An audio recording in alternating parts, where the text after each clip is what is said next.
এবার ডিম থেরাপির মুখে পড়লেন মালবাজার ব্লকের কুমলাই গ্রাম পঞ্চায়েতের প্রধান সুনিতা ওরাও। অন্নপূর্ণা যোজনার অর্থ না পেয়ে স্থানীয় বাসিন্দারা এদিন প্রধানকে ঘেরাও করে বিক্ষোভ দেখান। তখন ডিমও ছোড়া হয়। গ্রাম পঞ্চায়েত কর্তৃপক্ষ অবশ্য দাবি করেছে প্রশাসনিক নির্দেশ মেনে সবটা করা হয়েছে। সরকারি কার্যালয়ে ঢুকে এভাবে সরকারি কাজে বাধা দেওয়ায় অভিযোগ উঠেছে। তবে এখানে কোনো রাজনৈতিক দল নয়, সাধারণ মানুষ ক্ষিপ্ত হয়ে গিয়ে গ্রাম পঞ্চায়েতের কার্যালয়ে নিজেদের দাবি তুলে ধরেছে।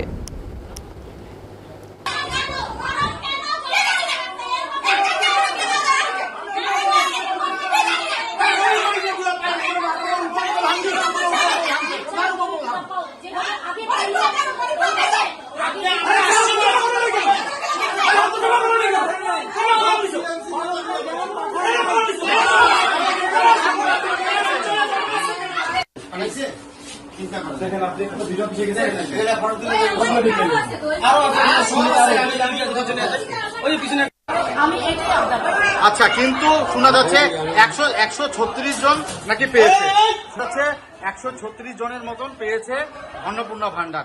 বাকি ফর্ম এখানে রয়েছে, কি বলবেন কেন ফর্মগুলো এখানে রয়েছে? আপনার নিউজের মাধ্যমে জানাইতে চাই, যেমন প্রথম যেটা আমাদেরকে বলা হয়েছিল 25টা করে ফর্ম পঞ্চায়েত মেম্বারকে দেওয়া, তখন সমস্ত পঞ্চায়েত মেম্বারকে নিয়ে আমরা একটা মিটিং করেছিলাম। সেখানে পঞ্চায়েত মেম্বার সবাই একটাই কথা যে আমরা